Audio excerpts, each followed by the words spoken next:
Welcome, dear listener, to another journey through the quiet corridors of history, where the past unfolds in whispers and shadows. Tonight, we venture deep into the heart of the ancient Maya world, a civilization of towering pyramids, starlit rituals, and lives shaped by the rhythms of jungle and maze. This is boring history for sleep, where we explore the forgotten details of days long gone, not to startle or thrill, but to cradle your mind in the steady flow of time. Imagine yourself settling into a place of calm, where the weight of the modern world fades, and all that remains is the soft pulse of a story. Our tale begins in the lush, humid lowlands of Mesoamerica, around the year 600 CE, when the Maya cities of Tikal and Chichen Itza stood as beacons of human ingenuity. Over the next 2 hours, we'll wander through the lives of farmers, kings, and scribes, uncovering the struggles, wonders, and mysteries of their world. Let your thoughts drift, your breath slow, as we begin with the life of an ordinary Maya, Famora, life of toil, bound to the land and the gods. Close your eyes.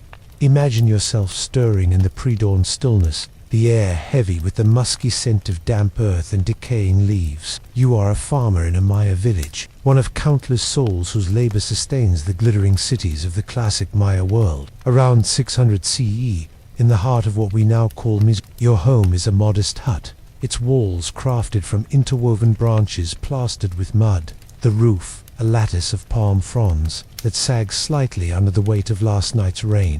The floor, smoothed by years of footsteps, is cool beneath your bare feet as you rise, the faint glow of embers in the central hearth casting flickering shadows. Your wife is already awake, kneeling by the fire, patting maize dough into tortillas, the soft slap of her hands a quiet rhythm in the dark. Your life is tethered to the land, a relentless cycle of toil shaped by the jungle's whims and the gods' decrees. You step outside, the air thick with humidity, carrying the sharp tamps of wet foliage and the distant, sweet decay of overripe fruit. The village is stirring. Dogs bark softly, a neighbor's rooster crows, but the jungle beyond is a chorus of its own. The trill of cicadas, the throaty call of a toucan, the low growl of a howler monkey echoing through the mist. You sling a woven sack over your shoulder, its rough fibers chafing your skin. Inside are your tools, a wooden digging stick with a chipped flint tip, a stone axe dulled from use,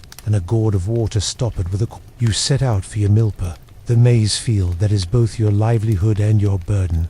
A half-hour's walk along a narrow path, worn smooth by generations. The Maya world is a tapestry of beauty and hardship, where the jungle offers sustenance but demands sacrifice. Your milpa is a fragile island carved from the wilderness, created through slash-unburned labor that leaves your hands calloused and your lungs stinging from smoke. You and your kin felled trees with stone axes, their blades chipping with each swing, and burned the underbrush, the flames crackling and spitting as they devoured vines and saplings. The ash enriched the soil, a gift from the earth god, but its fertility fades after a few seasons, forcing you to clear new land, a task that looms like a shadow over your future. This cycle of cutting, burning, and planting is the pulse of your existence, a constant negotiation with the land's limits. As you reach the milpa, the first rays of dawn pierce the canopy, painting the maize stalks in hues of gold and green. The field is a patchwork of crops. Maize, the sacred heart of your diet, flanked by beans climbing their stalks and squash sprawling across the ground. You kneel, your digging stick sinking into the soil, each thrust a prayer to Chak, the rain god, whose benevolence could mean a bountiful harvest, or whose wrath could leave your fields barren. The work is backbreaking, the sun climbing higher, its heat a weight that presses against your shoulders. Sweat trickles down your neck, mingling with the dust that coats your arms, turning your skin to a gritty mask. The jungle's humidity clings to you, each breath heavy, as if you're sipping the air itself. Your clothing is simple, suited to the heat, a cotton loincloth, woven by your wife, and a short cape for the evening chill. Sandals of woven agave protect your feet from thorns, but they wear thin quickly, and cuts from sharp roots are a constant risk. You pause to wipe your brow, the silence broken by the rustle of a lizard darting through the undergrowth or the screech of a macaw overhead. The milpa is alive, but it's also a battleground dance march in relentless columns to steal your seeds. Birds swoop to peck at young shoots, and the ever-present threat of a jaguar, its eyes glinting from the jungle's edge, keeps you wary. You've learned to scatter chili powder to deter pests, and to whistle softly, a charm to ward off spirits that might blight your crops. At midday, you seek shade beneath a towering ceiba tree, its roots sprawling like the fingers of a giant. You unwrap a cloth bundle, revealing tortillas. As the stars emerge above your Maya village, their patterns a map of the god's will. We shift our gaze from the milpa's toil to a figure who rose to command the heavens themselves. In the city of Palenque, nestled in the misty hills of what we now call Chiapas, Mexico, a young boy ascended to the throne, his life destined to shape the Maya world. His name was Kayanish Janob Pakal, known to history as Pakal the Great, a king whose reign stretched across 7 decades, weaving ambition, faith, and artistry into the stone of his city. Let us wander through his story, a tale of youth, vision, and legacy, as the jungle night hums around us. Imagine the year 615 C. The air in Palenque thick with the scent of copal incense, its smoke curling toward the sky. The city is a marvel of limestone pyramids and plazas, their surfaces painted red and blue, alive with carvings of gods and ancestors. But beneath this splendor, tension simmers. Palenque has suffered. Rival cities like Calakmul have raided its lands, their warriors leaving fields burned and captives taken. The royal line falters, weakened by defeat and succession disputes. Into this fragile moment steps Pakal, a boy of just 12, crowned as a Jah, or Lord, in a ceremony heavy with expectation. Picture him, small and solemn, draped in a cloak of quetzal feathers, his brow adorned with a jade diadem, standing before a stone altar as priests chant and drums echo through the plaza. Pakal's youth is no mere footnote. It is a burden. The Maya revere divine kings, believed to commune with gods and ensure cosmic order.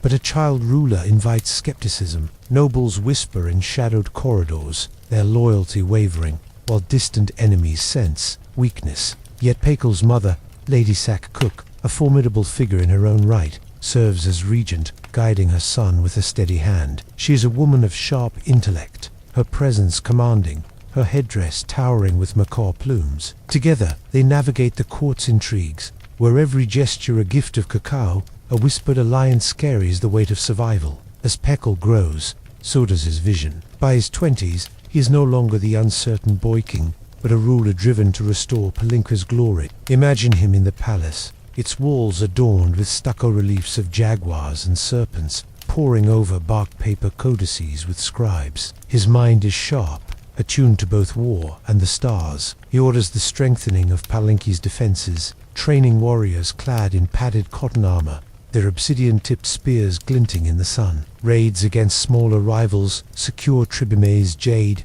and captives bolstering the city's wealth. These conflicts, though fierce, are distant from our tale's heart. Their outcome is a quiet prosperity. The city's markets bustling with traders from as far as the highlands. Pakal's true legacy, however, lies not in conquest, but in creation. He is a builder, his ambition etched into Palenque's skyline. Picture the Temple of the Inscriptions, its stepped pyramid rising like a mountain from the jungle, its limestone gleaming under torchlight. This is Pakal's masterpiece, a monument to his reign and a bridge to the divine. Artisans labor under his command, carving hieroglyphs that recount his deeds, his coronation, his victories, his offerings to the gods. The temple's inner sanctum, hidden deep within, will one day house his tomb, though that moment lies far in the future. For now, the city hums with activity. Masons chisel stone, painters mix ochre and indigo, and priests bless each layer with blood and incense. The king's devotion to the gods is the pulse of his rule. The Maya Sitam is a cycle, each day a thread in the cosmic loom, and Pakal positions himself as its weaver. He consults astronomers, their eyes trained on Venus and the Pleiades, two-time rituals that align the city with the heavens. Imagine a solstice ceremony, the plaza filled with nobles in feathered cloaks, their faces painted with red soot. Pakal ascends the temple steps, a jade scepter in hand, and pierces his ear with a stingray spine, his blood dripping onto bark paper to be burned as an offering. The crowd chants, their voices rising with the smoke, a plea for rain, fertility, and order. These rituals are not mere spectacle. They are the king's duty, binding earth to sky. Yet Pakal's reign is not without shadow. The Maya world is fractured, city-states locked in a dance of alliance and betrayal. Calakmul, a northern rival, looms large, its kings eager to humble skirmishes flare along trade routes, disrupting the flow of obsidian and Pakal counters with diplomacy, marrying a noble woman from a neighboring city to secure loyalty, her dowry a caravan of cotton and shells. He also faces internal threats: nobles who covet power, priests who question his divine favor. These struggles, though real, are met with quiet resolve. Pakal's court is a chessboard, each move calculated, each rival placated with land or titles. As decades pass, Pakal's hair grays, his frame stoops, but his authority deepens. He rules until 683 CE, an astonishing 68 years, outliving rivals and doubters. His city flourishes, its temples and palaces a testament to his vision. When he dies at 80, Palenque mourns, but his legacy endures in stone and story. His tomb, sealed within the Temple of the Inscriptions, is a marvel of art and secrecy, its sarcophagus carved with scenes of rebirth, linking Pakal to the Maize God's eternal cycle. Centuries later, archaeologists will uncover it, their torches illuminating a king who seemed to defy time itself. This is the story of Pakal the Great, a boy who became a legend, his life a bridge between the human and the divine. As we leave his palace behind, let us turn. As the echoes of Pakal's reign fade into the starlit night, we linger in the Maya world, where the jungle cradles secrets as old as the stones. The cities of Tikal, Palenque, and once vibrant with the chants of priests and the clamor of markets, stand at the height of their glory in the classic period, around 600 to 800 CE. Yet, within a few centuries, many of these centers would fall silent, their pyramids reclaimed by vines, their plazas empty save for the whisper of wind. This is the mystery of the Maya collapse puzzle that has captivated scholars and dreamers alike, its answers buried in the earth and lost to time. Let us wander through this enigma, exploring the clues left behind as the jungle hums its ancient lullaby. Imagine standing in the heart of Tikal, its towering pyramids piercing the canopy, their limestone facades painted in crimson and ochre. The air is thick with the scent of burning copal, and the plaza below bustles with life merchants hawk jade beads, scribes etch glyphs on bark paper, and nobles in feathered headdresses offer maize to the gods. This is the Maya world at its peak, a network of city-states linked by trade and ritual, their people sustained by the milpas we visited earlier. Yet, by the early 10th century, Tikal's streets are deserted, its temples abandoned, the jungle creeping over stele that once proclaimed royal triumphs. What force could silence such a civilization? The question hangs like mist over a cenote, inviting us to peer into its depths. The Maya collapse, as scholars call it, is not a single event, but a gradual unraveling, unfolding between 800 and 900 CE across the southern lowlands. Cities like Tikal and saw their populations dwindle, their monuments cease, and their kings vanish from the record. The hieroglyphs, once vibrant with tales of conquest, falls silent. The last dated stela in many cities marks the early 9th century, as if time itself paused. Yet the Maya did not vanish entirely. Communities in the northern like Chichen Itza thrived into later centuries, and Maya descendants live today. The mystery lies in why the classic heartland, the cradle of their greatest achievements, faded into shadow. One clue lies in the land itself, the jungle that both nurtured and challenged the Maya.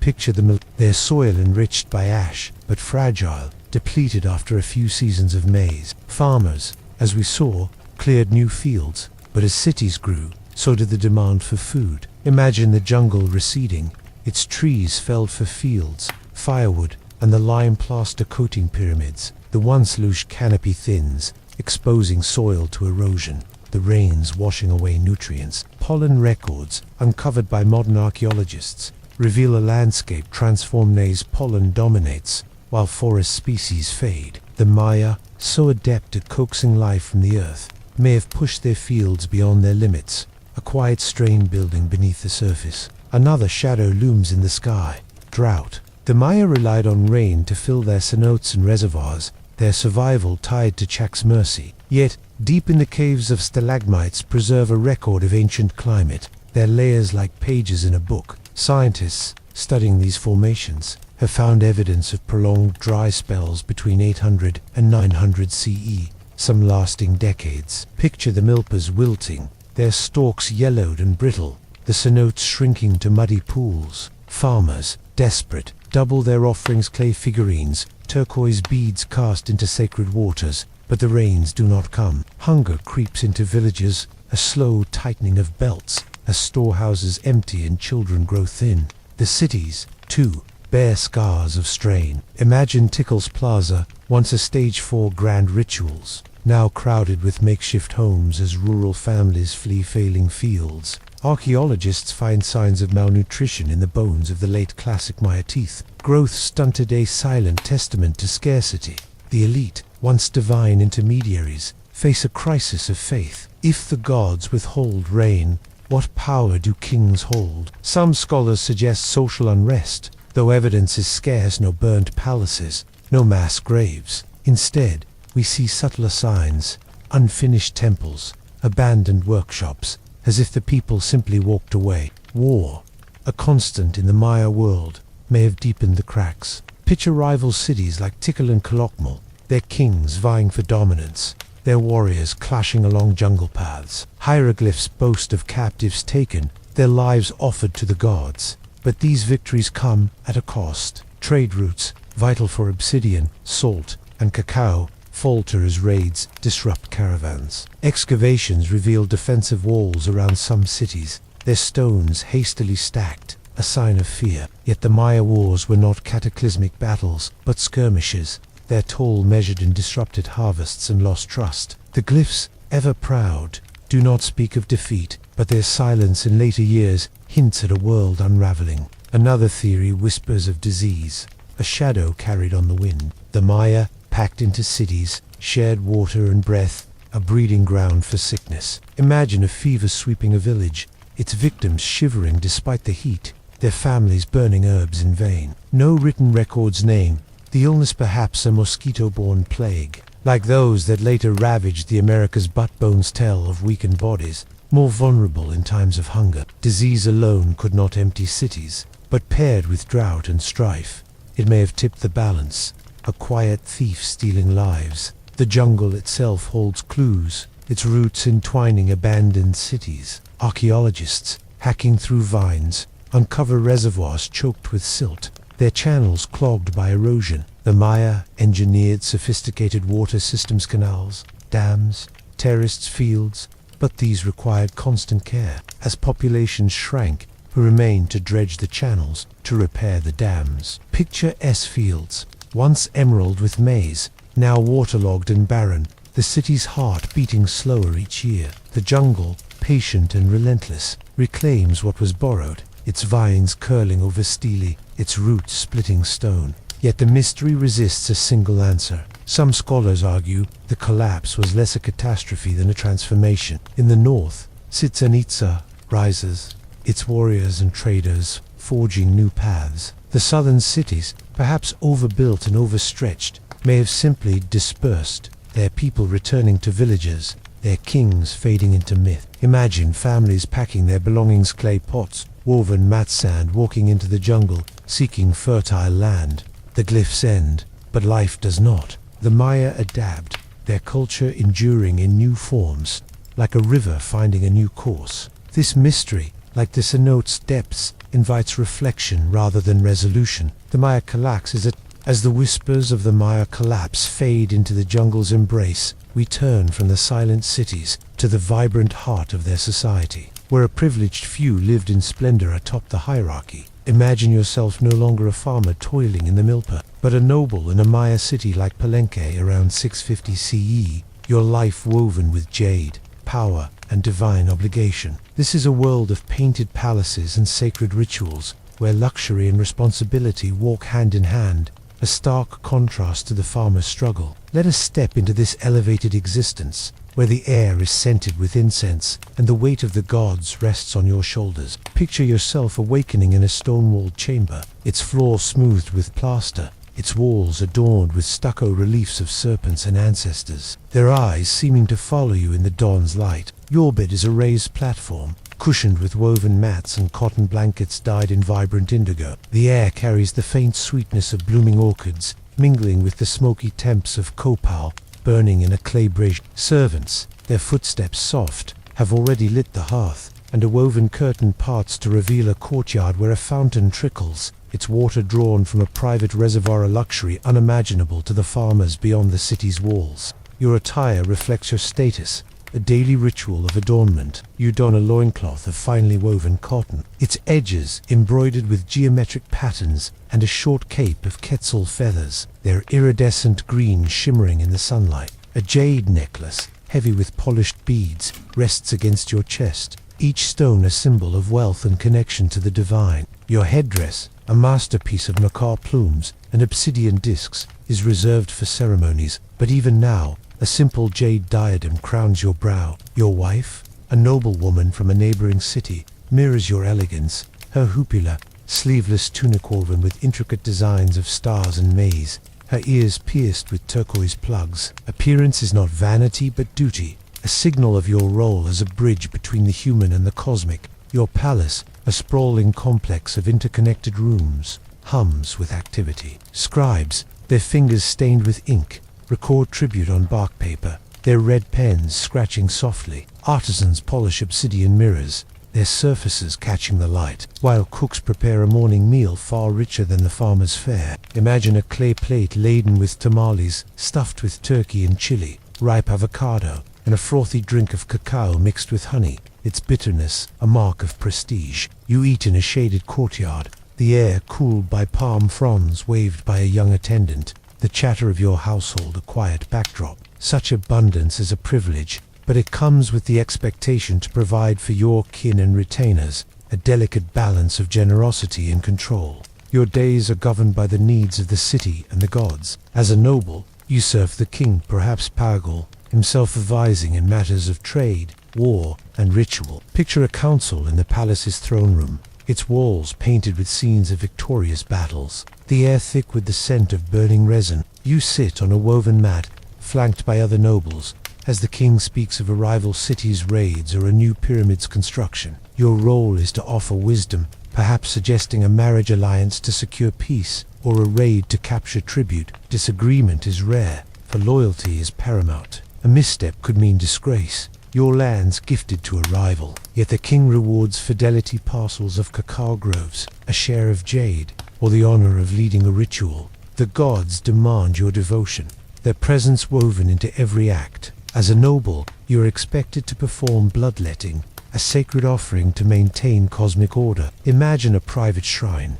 its altar carved with the maize god's face, where you kneel with a stingray's spine. The act is solemn, the pain sharp but fleeting, as you pierce your ear, letting blood drip onto bark paper to be burned, its smoke rising to the heavens. The priests, your kin, guide the ritual, their chants a low hum, ensuring the gods are pleased. Such offerings are not daily but frequent, timed to the stars or the harvest, a reminder that even nobles are servants of the divine. Your household is a microcosm of the city's hierarchy. You oversee dozens of servants who sweep courtyards, weavers who craft your cloaks, warriors who guard your lands. Your children, raised to inherit your role, study with scribes, learning glyphs and the movements of Venus. Your wife manages the women's work, her authority equal to yours in the domestic sphere, her voice shaping alliances through her kin.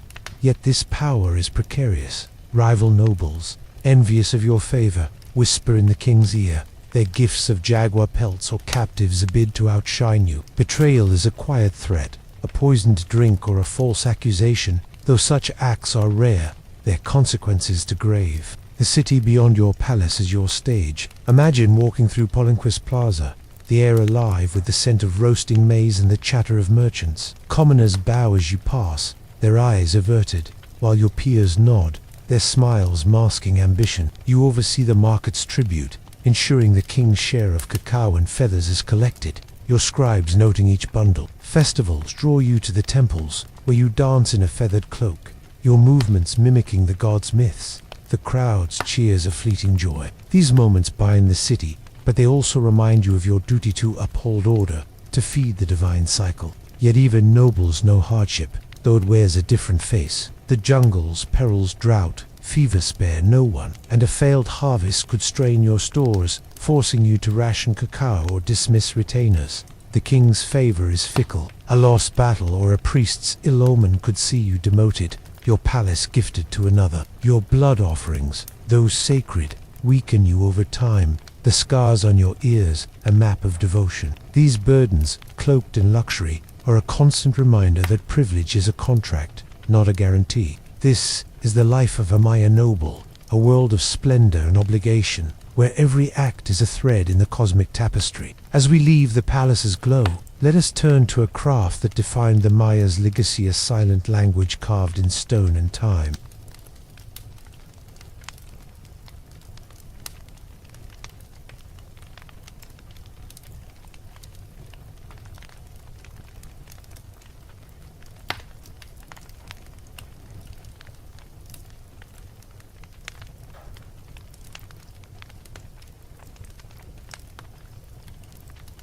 As the echoes of noble life fade into the twilight of Palenquist palaces, we turn from the grandeur of power to a quieter art, one that captured the Maya soul in strokes of ink and stone. In the cities of the classic Maya, around 650 CE, scribes labored in the shadows of pyramids, their hands shaping a script that wove history, faith, and the cosmos into enduring glyphs. This is the art of Maya hieroglyphs, a craft of precision and reverence, where each symbol was a whisper of eternity. Let us sit beside these scribes, tracing their work in the soft glow of a torchlit chamber as the jungle hums beyond. Imagine yourself in a small, plaster-walled room within a noble's compound, the air cool and tinged with the musty scent of lime and wet earth. The floor is strewn with woven mats, their patterns faded from years of use, and a low stone bench holds your tools. A sharpened reed pen, a pot of black ink ground from soot, and a sheet of bark paper, its surface smoothed with a gesso of crushed limestone. A clay lamp flickers, casting golden light across the walls, where painted murals of gods and kings seem to watch your every move. Outside, the jungle murmurs, crickets chirp, a distant owl hoots, but within, the only sound is the soft scratch of your pen, a rhythm as steady as a heartbeat. The Maya script is unlike any other, a tapestry of over 800 glyphs, each a work of art in itself. Some are lographs, standing for whole words, maize, jaguar, skywile. Others are syllables, blending to form names or titles. Picture a glyph, a lord, a stylized head with a feathered headdress, its lines curling like smoke, or the glyph, a star, a dotted cross framed by delicate scrolls. These symbols are not mere letters, but living images, their curves and angles evoking the world they describe. To write them is to channel the divine,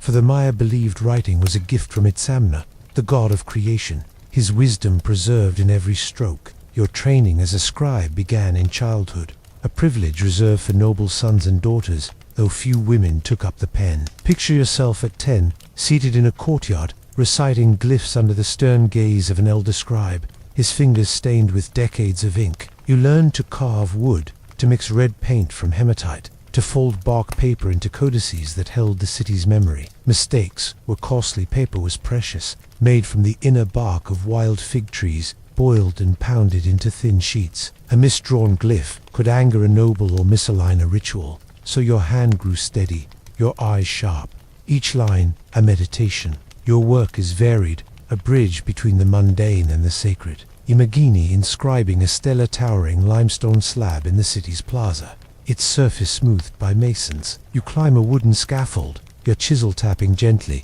carving the king's coronation, his name a cluster of glyphs, a sun, a shield, a sprouting seed. The stone is cool under your fingers, its grain resisting each strike, but the act is soothing, the repetition grounding. Crowds gather below, their murmurs rising, as your glyphs proclaim the king's divine right, tying his reign to the stars. These monuments, painted in vivid reds and blues, are meant to last forever, a defiance of time. Not all your work is so public. Picture yourself in the palace, copying a codex under a noble's watchful eye. The paper rustles as you turn its pages, each fold creaking softly, its surface crowded with columns of glyphs and images, kings battling, gods dancing, Venus rising. You record tribute, 20 sacks of cacao, 10 bundles of quetzal feathers, the ink drying to a glossy sheen. Or you chart the heavens, noting the moon's phases for priests to time their rituals. The glyphs are dense, their meanings lie harder.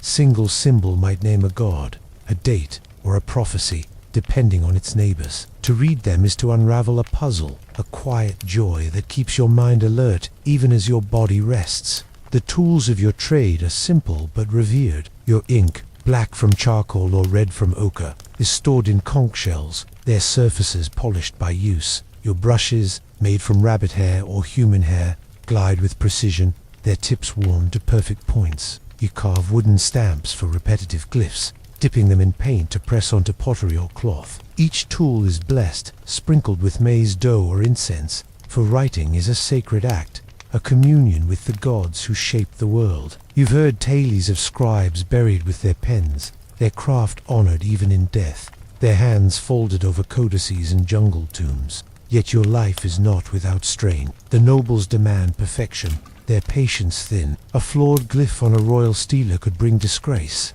your name whispered as a failure. The work is taxing hours bent over paper. Strain your eyes, the lamplight casting harsh shadows, and the damp air stiffened your fingers. You rely on cacao drinks, their bitterness sharpened with chili, to stay alert through long nights. The jungle's perils touch you, two fevers sweep the city, and a scribe's sedentary life leaves you vulnerable. The priests, your overseers, press 4 more codices, their rituals insatiable, and the king's wars disrupt the supply of paper or pigments, forcing you to ration. Your role binds you to the city's heart. You attend ceremonies, your codex open, recording the king's bloodletting or a solstice dance. Imagine the plaza, torches flaring, the air thick with incense and the beat of drums. You sketch the scene, your glyphs capturing the moment a noble's name, a god's face, the date in the long count calendar, its cycles stretching to creation. These records of the city's memory, its claim to eternity, and you are their keeper. Yet most codices will not survive centuries later. Spanish priests will burn them, mistaking sacred texts for heresy, leaving only fragments and stone inscriptions to speak for you. This is the art of Maya hieroglyphs, a craft of beauty and burden, where each glyph is a thread in the cosmic story. As we set down the reed pen, let us climb the steps of a monument that still stands, a wonder of stone and faith.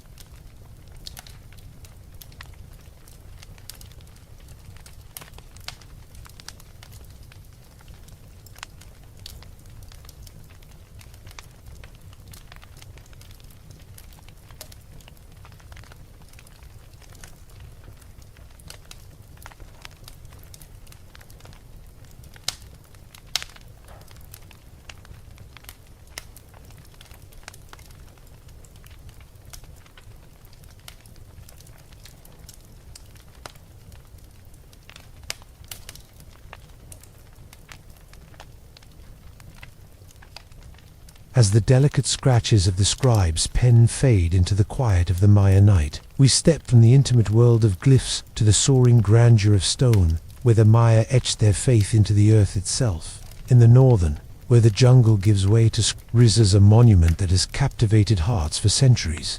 The Great Pyramid of Chichen Itza, known today as El Castillo, the castle, built in the waning years of the classic Maya, around 800 to 900 CE. This structure is more than a temple, it is a calendar, a stage for the gods, and a testament to human ingenuity. Let us climb its steps, tracing its secrets, as the stars wheel above in a timeless sky. Imagine standing in the vast plaza of Chichen Itza, the air warm and dry, carrying the faint scent of dust and wild herbs. The pyramid looms before you, a stepped colossus of limestone, its 4 sides rising in precise terraces to a flat platform crowned by a small temple. Each face has 91 steps, and with the platform, the total is 365, a silent nod to the solar year, a rhythm the Maya revered. The stone is weathered but smooth, its edges sharp, and in the daylight it gleams pale grey, though once it was painted in vibrant reds, blues, and yellows, a beacon visible for miles. The surrounding plaza hums with life. Merchants barter cacao, priests murmur prayers, and the distant thud of a ball game echoes from a nearby court.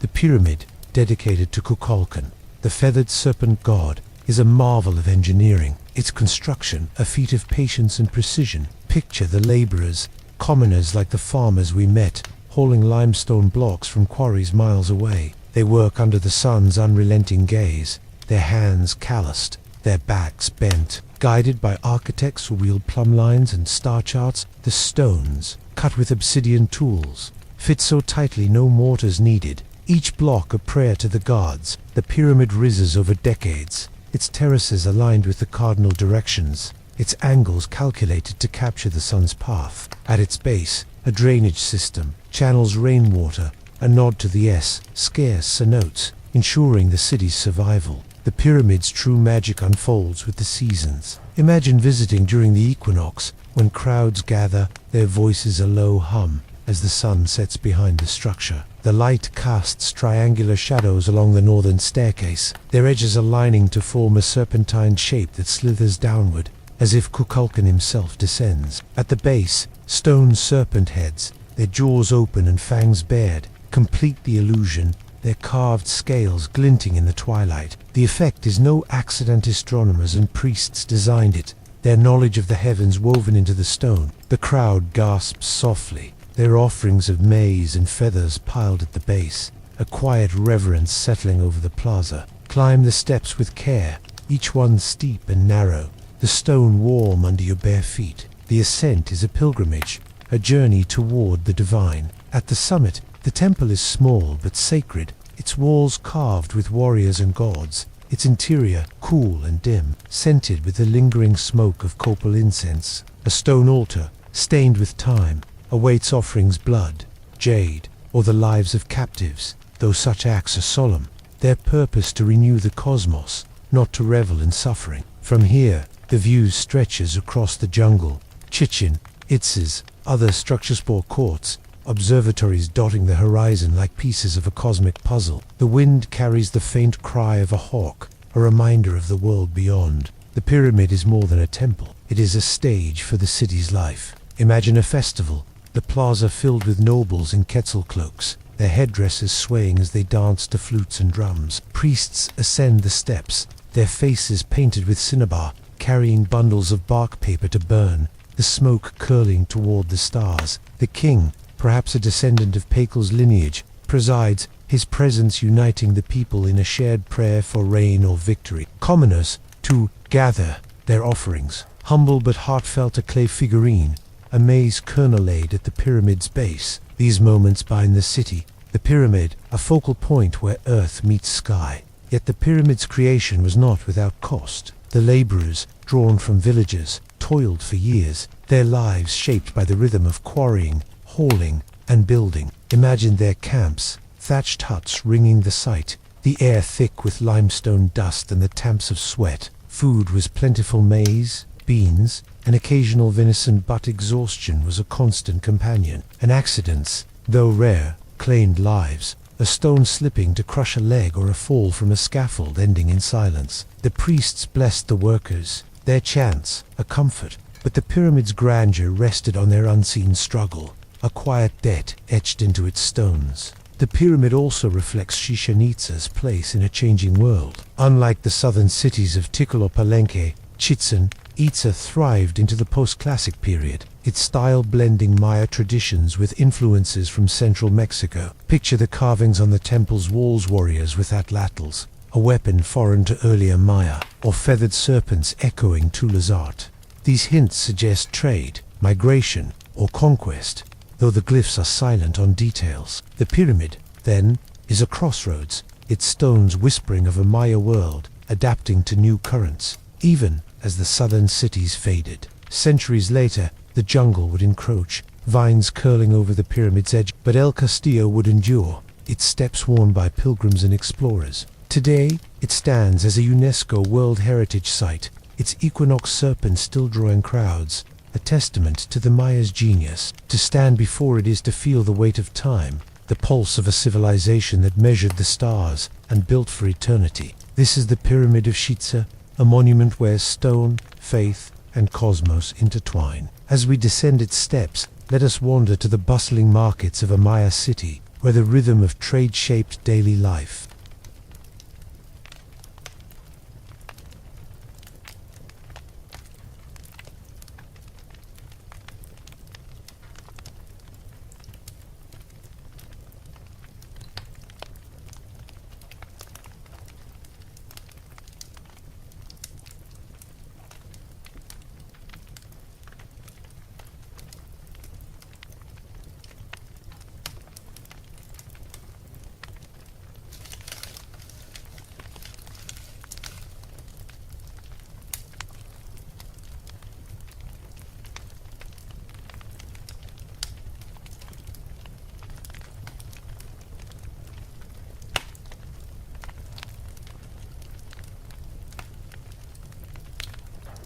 As we descend the stone steps of Chichen Itza's Great Pyramid, its grandeur fading into the jungle's embrace, we turn to the vibrant pulse of Maya life, where the clamor of commerce shaped the rhythm of the city. In the sprawling plazas of a Maya center, like Tikka, or around 700 CE, marketplaces hummed with the exchange of goods, ideas, and dreams. Here, farmers, artisans, and nobles mingled, their voices weaving a tapestry of trade that sustained the civilization. Let us stroll through this marketplace, its sights and sounds a gentle current, carrying us through the heart of Maya society. As the sun arcs overhead, imagine yourself stepping into the central plaza of Tikal, the air warm and heavy, scented with the earthy temps of roasted maize and the sweet, musky aroma of cacao beans piled in woven baskets. The marketplace stretches before you, a mosaic of color and motion, its boundaries marked by low stone platforms where merchants display their wares. Canopies of palm fronds and cotton cloths cast dappled shade, offering relief from the midday heat, while the ground, packed, earth-smoothed by countless footsteps, is dusted with spilled grains and stray feathers. The plaza is alive with sound vendors call out in rhythmic chants, their voices blending with the clink of obsidian blades, the laughter of children, and the soft thud of sandals on stone. You are a trader, perhaps a farmer's kin, come to barter the surplus of your milk. Your sack holds maize, dried beans, and a few squares of cotton cloth, woven by your sister, their edges dyed with indigo. Your goal is simple: to exchange these four goods your village lacks: salt, obsidian, or a clay pot for your head. The market is a maze of stalls, each a small world of its own. Picture a woman kneeling behind a mat, her hands sorting glossy cacao beans, their rich scent drawing buyers like moths. Nearby, an artisan arranges jade beads, their green surfaces catching the light, while another offers turkey feathers, their barbs dyed crimson for noble headdresses. The air hums with negotiation, the Maya language, a melody of clipped syllables and soft vowels, punctuated by gestures and nods. Trade is the lifeblood of the Maya, linking villages to cities and cities to distant lands. The goods here tell a story of connection. Imagine a merchant from the highlands, his back bent under a tumpline basket, offering volcanic obsidian, its edges sharper than flint, prized for tools and rituals. Another, from the coastal lowlands, displays salt, its crystals sparkling in clay bowls, a necessity for preserving fish and flavoring meals. Cacao, the currency of the elite, changes hands in small bundles, its value measured by a weight a handful might buy a turkey, a sack, a slave's labor. Rarer treasures gleam in the shade, quetzal feathers from the cloud forests, their iridescence, a noble's pride, jaguar pelts, soft and spotted, destined for priests, and shells from the Caribbean, their pink curves whispering of the sea. Your own barter begins with a weaver, her stall crowded with folded cloths. You offer a sack of maize, its kernels plump and golden, and she counters with a bolt of cotton, its weave tight but plain. The negotiation is a dance, polite but firm, each of you testing the other's resolve. You add a bundle of beans, and she relents, tossing in a small clay cup painted with a maize god's face. The exchange feels fair, a moment of balance in a world of scarcity. You move on, drawn to a potter's display, where vessels of all sizes, bowls, jars, incense, burners line the ground, their surfaces etched with serpents and stars. A tall jar, perfect for storing water, catches your eye, but its price 3 sacks of maize beyond your means, a reminder of the market's hierarchy. The marketplace is not just a place of trade, but a stage for life. Imagine nobles passing through, their jade necklaces clinking, their attendants clearing a path. They rarely barter themselves, sending servants to collect tribute cacao feathers or captives for the king's. Priests, their faces painted with red cinnabar, pause to bless a stall, sprinkling maize dough as a charm for prosperity. Commoners, like you, weave through the crowd, their sacks heavy with goods or light with hope. Children dart between stalls, chasing a stray dog or begging for a honey-dipped tamale, their laughter a fleeting joy. The air carries the scent of cooking maize grilling on clay kamals, chilly smoke stinging the eyes, offering a shared comfort to all. Yet the market has its shadows. Competition is fierce, and not all traders are honest. Picture a vendor slipping pebbles into a sack of beans, his smile disarming, or another watering down. The fermented honey drink to stretch its yield. You've learned to weigh goods with a practiced hand, to test obsidian's edge with a finger, to trust only half of what you hear. Thieves, though rare, lurk in the crowd, their nimble fingers seeking unwatched baskets. Disputes flare a shout over a short measure, a shove over a spilled stallbutt. The market's overseers, nobles' kin, settled them swiftly. Their obsidian tipstaffs a quiet threat. To steal or cheat risks banishment, a fate worse than poverty in a world bound by community. The market's reach extends beyond the plaza, tying the Maya to a wider world. Imagine a trader from the His canoe laden with copal resin, recounting tales of river journeys. Another, from the highlands of Guatemala, speaks of a distant city,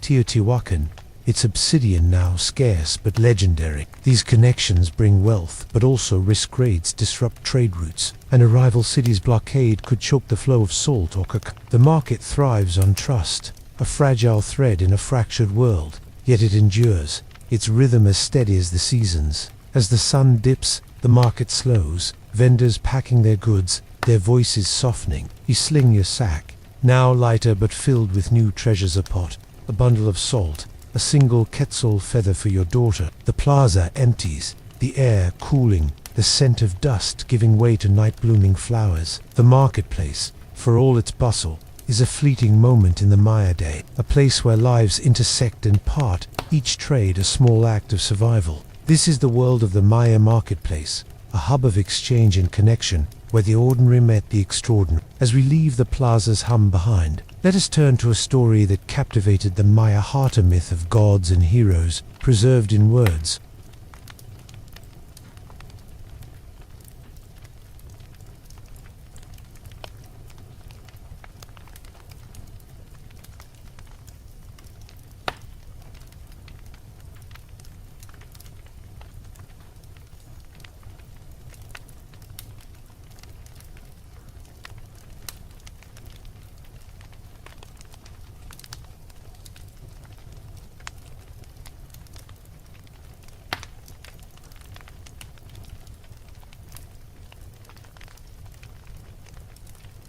As the clamor of Tickle's marketplace fades into the evening's quiet, we gather closer to the hearth, where the Maya wove stories that bound their world to the divine. In the villages and cities of the classic Maya, around 700 CE, tales were shared under starlit skies, their words carrying the weight of creation itself. Among these, one story stands above all, preserved centuries later by the Keish Maya in a text called the Popol Vuh, the Book of the People. This is the creation story of the Maya, a mythic tapestry of gods, heroes, and the eternal cycle of life. Let us sit by the fire, its embers glowing, and drift into this ancient narrative as the jungle whispers beyond. Imagine yourself in a Maya village, the night air cool and scented with the smoky tang of burning pine and the sweet earthiness of damp soil. You sit on a woven mat, the ground firm beneath you, surrounded by neighbors, farmers, weavers, children wide-eyed in the firelight.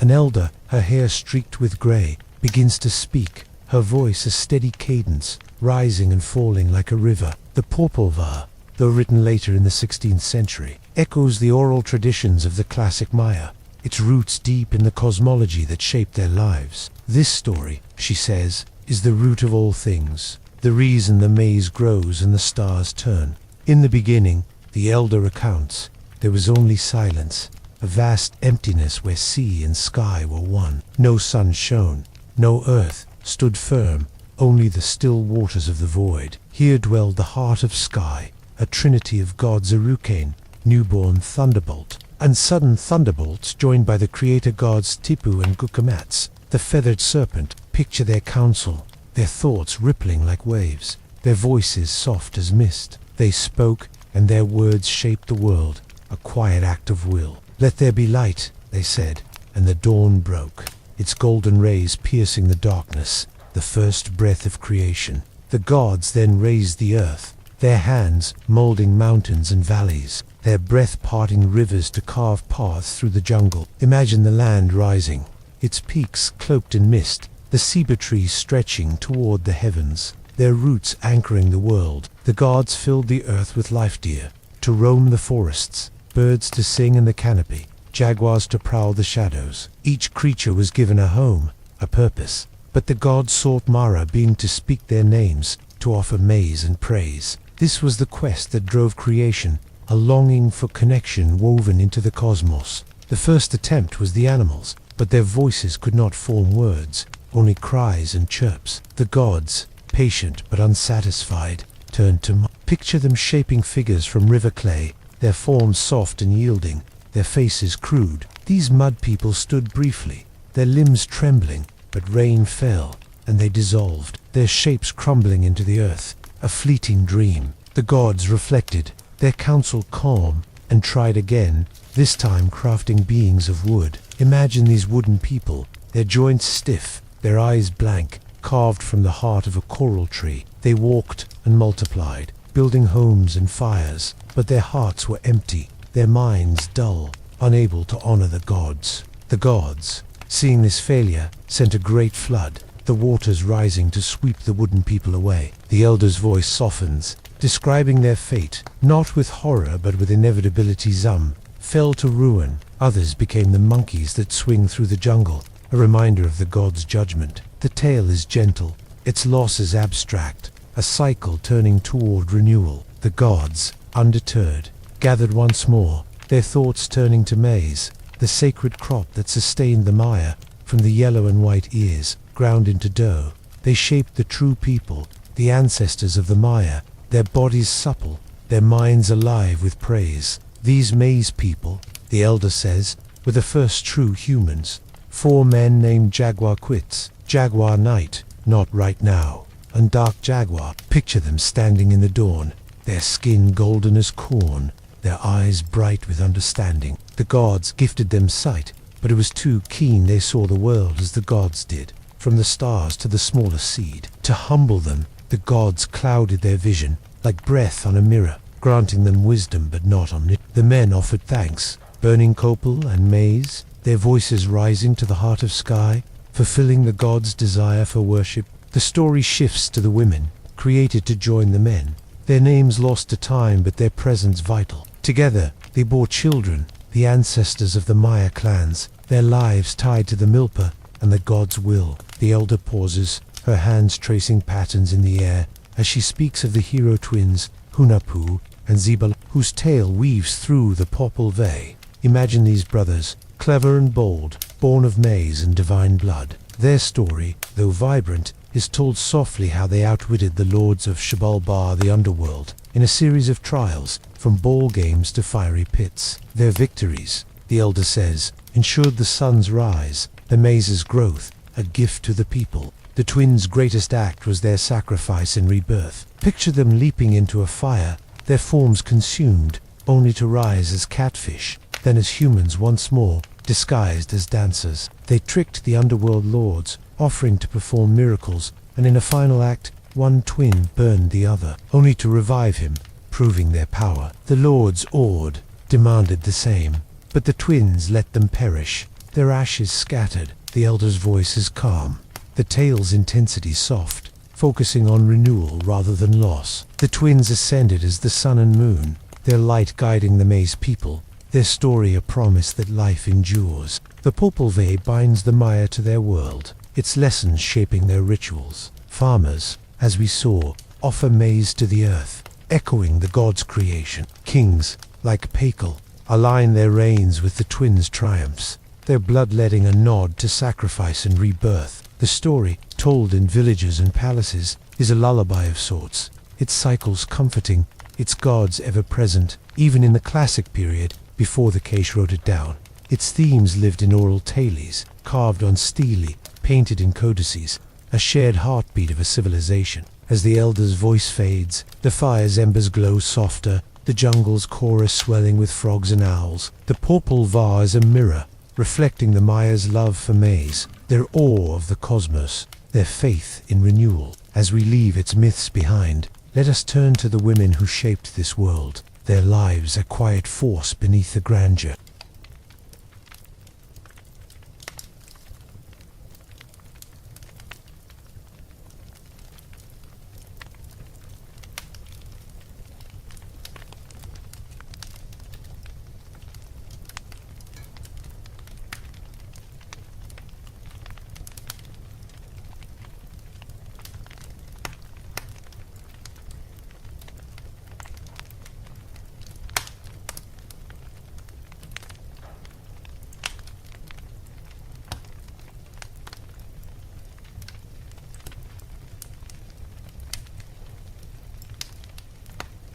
As the mythic echoes of the Popol Vuh into the firelit night, we turn from the cosmic tales of gods and heroes to the quiet strength of those who shaped the Maya world from within. In the villages and cities of the classic Maya, around 700 CE, women were the unseen threads in the fabric of society, their hands weaving cloth, grinding maize, and guiding families through the rhythms of life. From humble farmers' wives to powerful queens, their roles were as vital as the maize fields or the pyramids. Let us walk beside these women, their lives a blend of labor, influence, and resilience, as the jungle hums its timeless lullaby. Imagine yourself in a Maya village, the dawn air cool and scented with the earthy warmth of roasting maize and the faint sweetness of night-blooming flowers. You are a woman, perhaps the wife of a farmer, your day beginning in a thatched hut where the hearth glows softly. The metate, a flat stone smoothed by generations, waits before you,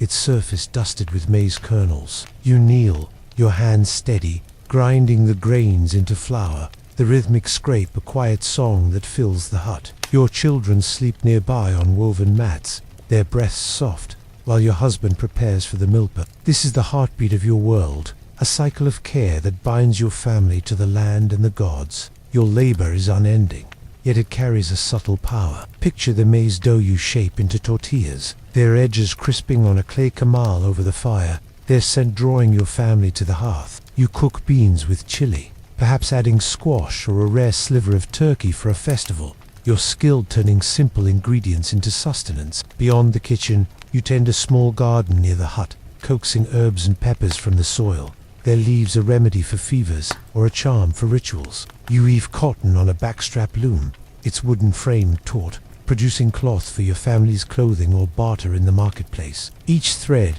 dyed with indigo or cochineal, is a testament to your craft, your hands calloused but deft. The gods are your companions, their presence woven into your tasks. Before grinding maize, you offer a pinch to Yum Cox, the maize god, murmuring thanks for the harvest. At a small shrine in the courtyard, a clay figurine of the moon goddess, Ixch, receives your prayers for fertility or safe childbirth, her round face stained with years of incense. You join village women at festivals, your voices rising in chants to chak for rain, your hands clapping to the beat of drums. These rituals are a shared bond, a moment to step beyond the hearth. Though your offerings maize cloth are humble compared to the noble's jade, your role extends to the village's heart. Picture a gathering of women, their laughter mingling as they weave or pound laundry by a stream, its waters cool and flecked with foam. You share stories, advice, or warnings of drought looming,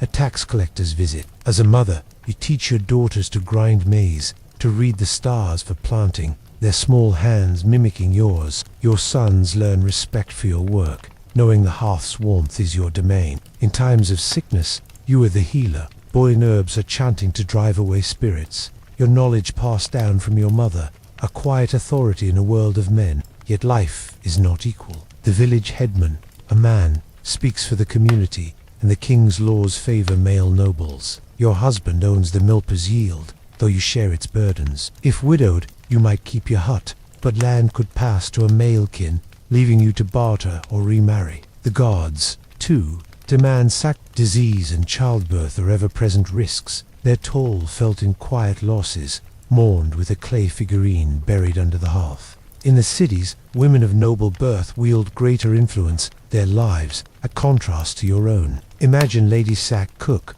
Pekel's mother, who ruled as regent in Palenque, her headdress towering with quetzal plumes, her voice commanding nobles in the throne room. Or Lady Sixsky of Naranjo, who led her city in war and ritual, her name carved on stele, her son crowned under her guidance. These women, though rare, were divine in their own right, their blood offerings piercing their tongues with obsidian equaling a king's. Picture them in painted palaces, their hooples woven with star patterns, overseeing scribes or negotiating alliances, their marriages sealing peace between cities. Even noble women faced constraints. Their power came through sons or husbands, their roles tied to family honor. Childbirth, a sacred duty, was perilous, and failure to produce heirs could dim their status. Yet their influence rippled. Noble women managed estates, their cacao groves funding rituals, and some, as priestesses, led ceremonies to Ike's, their chants echoing in torchlit temples. Their portraits, carved in stone, show them kneeling, serene, their hands offering maize or blood, a reminder that even queens served the gods. Commoner women, too, found paths to influence. In the marketplace, picture a vendor, her stall laden with pottery, her sharp wit driving hard bargains. Some women, skilled weavers, joined guilds, their cloth prized by nobles, their earnings buying salt or jade. Others served as midwives, their hands guiding new life, their prayers warding off spirits. These roles, though small, were threads of agency, woven into a society where men held the glyphs and scepters. The lives of Maya women, from farmers' wives to queens, were a balance of labor and legacy. They were the keepers of the hearth, the weavers of cloth and stories, the voices of prayer in a world of stone and stars. Their work, often unseen, was the foundation of the Maya, as vital as the pyramids or the mill. As we leave their world, let us turn to a moment of conflict that shook their cities, a clash carved in silence.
As the quiet strength of Maya women fades into the hearth's glow, we turn to a moment when the jungle trembled with the clash of ambition and power. In the year 378 CE, deep in the basin of what is now Guatemala, Maya cities stood on the brink of destiny. Tikal, a rising power, sought to extend its reach, while Uaxaction, its smaller neighbor, stood defiant. The conflict that unfolded, known as the Battle of Uaxexa, reshaped the Maya world, its echoes carved in stone and whispered in glyphs. Let us walk through this pivotal event, its weight softened by time, as the jungle hums its eternal song. Imagine the early morning of January 16, 378 CE, the air heavy with mist, scented with the damp earthiness of moss and the faint temps of smoke from distant village fires. Tikal, already a city of towering pyramids and bustling plazas, is stirring with purpose. Its king, Chak Toki Chak, known as Great Jaguar, has set his sights on Uax,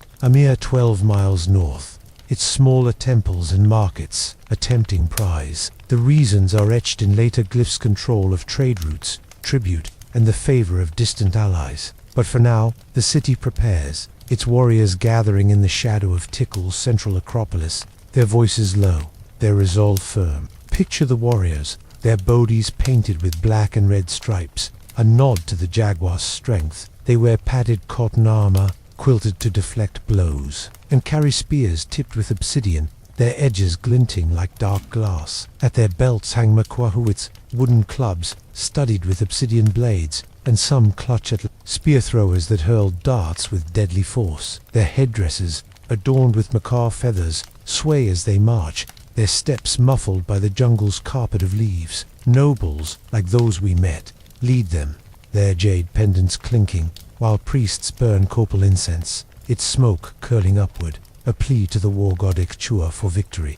The march to Uaxaction is short but arduous. the path winding through dense jungle where vines snag at ankles and mosquitoes hum in clouds. The air is thick, the heat pressing against skin, and the warriors move in silence, alert for scouts or ambushes. Uaxaction, though smaller, is no easy target. Its plaza is ringed by low pyramids, its people fiercely loyal to their king, whose name is lost to time. Imagine their preparations: farmers turned defenders, their spears hastily sharpened, their women piling stones for barricades, their children sent to hide in nearby caves. The city's priests climbed the temples, offering maize and blood to the gods, their chants a desperate counterpoint to Tickle's drums. The battle itself, as recorded in Tickle's glyphs, is swift but significant, unfolding under a grey sky heavy with the promise of rain. Picture the armies meeting in a clearing near Uaxaction's outskirts, the jungle framing a chaotic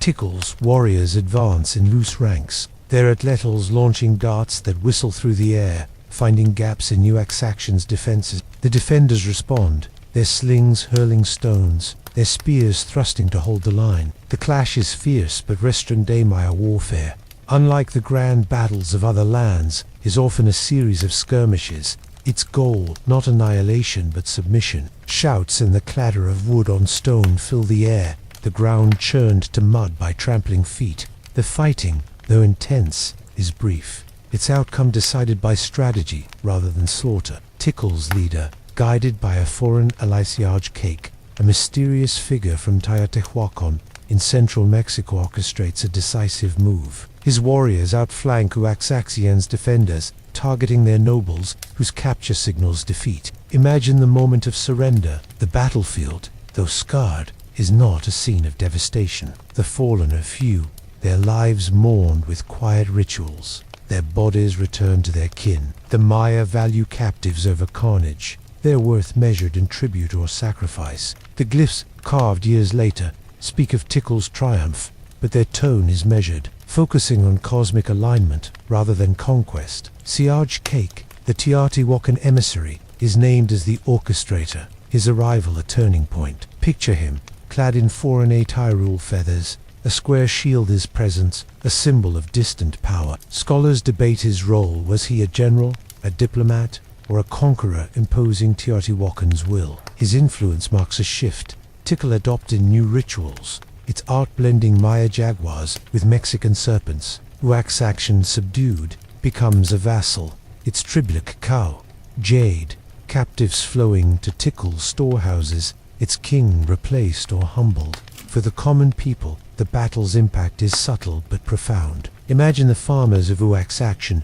returning to their milpas, their taxes now owed to Tickle's king. In Tickle, the victory brings pride but also burden: more mouths to feed, more rituals to fund. The jungle, indifferent, reclaims the battlefield, its vines covering scattered spearheads, its rains washing away the mud. The event, though pivotal, is a ripple in the Maya world, strengthening Tickle's dominance, its pyramids rising higher, its trade routes secured. Yet it sows seeds of rivalry, Calakmul and others watching, their own ambitions stirring. The Battle of Uaxaction, though distant, is a window into the Maya's world, where war was ritual as much as conflict, its stakes measured in power and prestige. Its story, preserved in glyphs, speaks of ambition tempered by faith, of cities bound by rivalry and reverence. As we leave the jungle's tension behind, let us turn to the knowledge that guided the Maya, a blend of stars and healing woven into their lives.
As the echoes of Uaxaction's battle fade into the jungle's quiet, we lift our eyes from the earth to the heavens, where the Maya sought wisdom in the stars, and to the hearths, where they mended broken bodies. In the cities and villages of the classic Maya, around 700 CE, astronomy and medicine were twin pillars of knowledge, blending observation, ritual, and faith. The night sky was a codex, its patterns guiding rituals and planting, while herbs and prayers soothed ailments in a world of peril. Let us explore these arts, their rhythms as steady as the cosmos, as the jungle hums its timeless lullaby. Imagine yourself standing atop a temple, and the air cool and scented with the faint musk of moss and the smoky trace of extinguished torches. The sky above is a vast canvas, strewn with stars that glitter like scattered jade. The Milky Way, a luminous path the Maya called the World Tree, its branches linking Earth to the divine. You are an astronomer priest, your eyes trained on the heavens, your hands clutching a wooden cross-staff. Its notches aligned track the stars' dance. Below, the city sleeps, its plazas silent save for the soft patter of night rain. But here, the cosmos speaks, its cycles shaping the Maya world. The Maya were master astronomers, their understanding of the heavens rivaling any ancient culture. Picture yourself observing Venus, the brightest wanderer, revered as the war god, its rising and setting timed to signal battles or rituals. You note its 584-day cycle, its path, recorded in bark paper, their pages crowded with glyphs of stars and numbers. The moon, too, is your guide, its phases marking festivals, while the Pleiades, a tight cluster, signaled the planting season when they rise at dawn. The Maya calendar, a marvel of precision, weaves these cycles into the long count, a system stretching back to creation, each day a step in the god's design. Your observatory, a small platform atop the temple, is a sacred space. Imagine its walls carved with serpents and star gods, their eyes inlaid with obsidian, catching the starlight. You align your staff with stone markers, their positions fixed to track solstices and moments when the sun's path blesses the pyramids. As we saw at Chichen Itza, these alignments are not mere science but divine communion. When Venus rises with the sun, you signal the king, who offers blood to ensure cosmic order. Your codices, painted with red and black ink, predict eclipses, their shadow a warning of divine displeasure, prompting extra offerings of maize or incense. Astronomy shaped the Maya's days, from the farmer's milpa to the noble's court. Picture a village elder, her eyes squinting at the sky, noting the Pleiades to time the burning of a new field. In the city, your calculations guide the king's coronation, ensuring his reign begins under a favorable star. The calendar cycles 260-day ritual counts, 365-day solar years blend in a complex dance, each day named with a number and glyph, like for Aha or Aitkan, carrying omens for planting, trading, or war. This precision, etched in stone and memory, bound the Maya to the cosmos, their lives a reflection of the stars' eternal rhythm. Yet while the heavens offered guidance, the body demanded care, and here the Maya turned to medicine, a blend of herb and spirit. Imagine yourself now in a village hut, the air thick with the sharp, green scent of crushed leaves and the faint smoke of burning coke. You are a healer, perhaps a woman like those we met, your hands stained with plant juices, your knowledge drawn from generations. A child lies before you, her brow fevered, her breaths shallow, a sickness carried by the jungle's mosquitoes. You work by firelight. The metates grind a distant echo as you prepare a remedy to ease her suffering. The Maya understood the body as a balance, its health tied to the gods and the earth. Your remedies are drawn from the jungle's bounty. Imagine grinding cacao beans with chili. There, paste a tonic to warm the blood, or boiling guava leaves, their bitter tea soothing a troubled stomach. For pain, you chew willow bark, its sap easing aches, while aloe, its gel cool and slick, heals burns from the hearth. These plants, grown in garden plots or gathered from the wild, are sacred, each harvested with a prayer to Ixchel, the goddess of healing, her moonlit face a symbol of care. Healing is as much ritual as remedy. Picture yourself chanting softly, your words invoking the spirits to drive out illness, believed to be a shadow sent by angered gods or restless ancestors. You burn copal, its smoke purifying the air, and sprinkled maize dough around the child. a circle of protection. For grave ailments, you consult a diviner who casts seeds or beans on a mat, their pattern revealing the sicknesses caused by perhaps a neglected offering or a curse from a rival. The cure might require a pilgrimage to a cenote, where jade or a clay figurine is cast into the water, a plea for the god's mercy. Some treatments are bold.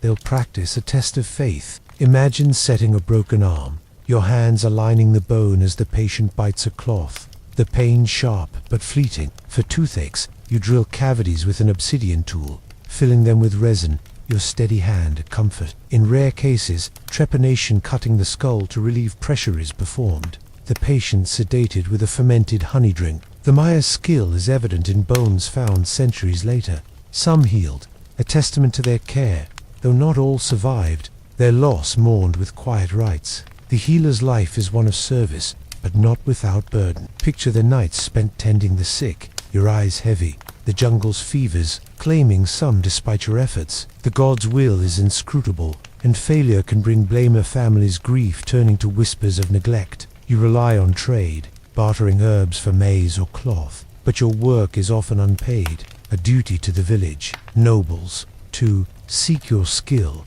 their ailments treated in palaces, their gratitude measured in jade or cacao, though their demands are relentless. Astronomy and medicine, intertwined, reflect the Maya's quest for harmony. The stars guided their planting, their wars, their prayers, while herbs and rituals mended their bodies, each act a thread in the cosmic weave. As we leave this world of sky and healing, let us venture to a city lost to time, its ruins whispering secrets of the Maya's past.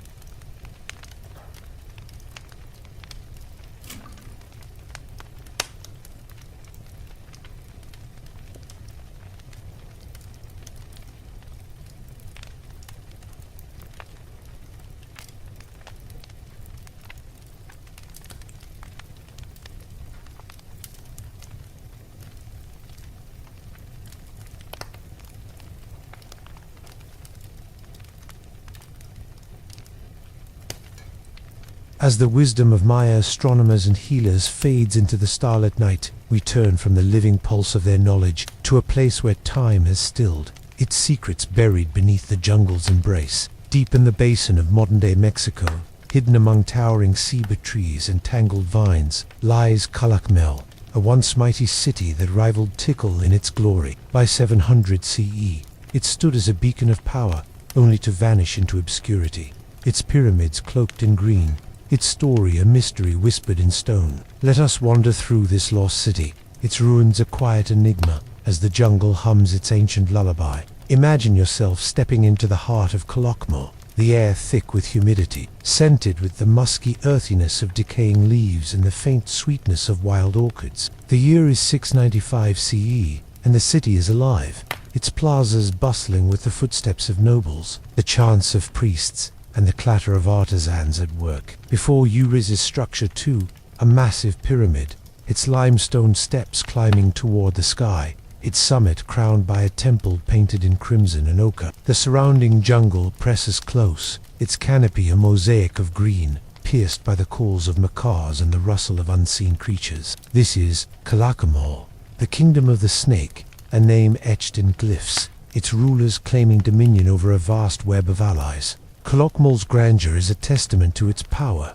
rivaling Tikal in size and ambition. Picture its central plaza, larger than any in the Maya world, ringed by pyramids and palaces, their facades carved with jaguars and feathered serpents. The city sprawls across 20 square miles, its 6,000 structures housing perhaps 50,000 souls, scribes, farmers, and laborers, all bound by the rhythm of the milpa and the gods. Raised causeways, or sakbib, stretch into the jungle, linking Calakmul to vassal cities, their white limestone surfaces gleaming under the sun. Water reservoirs, carved into the bedrock, shimmer with captured rain, a lifeline in a land without rivers, their edges lined with clay figurines offered to check. Yet Calakmul's story is one of mystery, its rise and fall obscured by the jungle's veil. By the 9th century, like Tikal, it stood silent, its plazas empty, its pyramids reclaimed by roots and vines. Imagine standing before structure to today,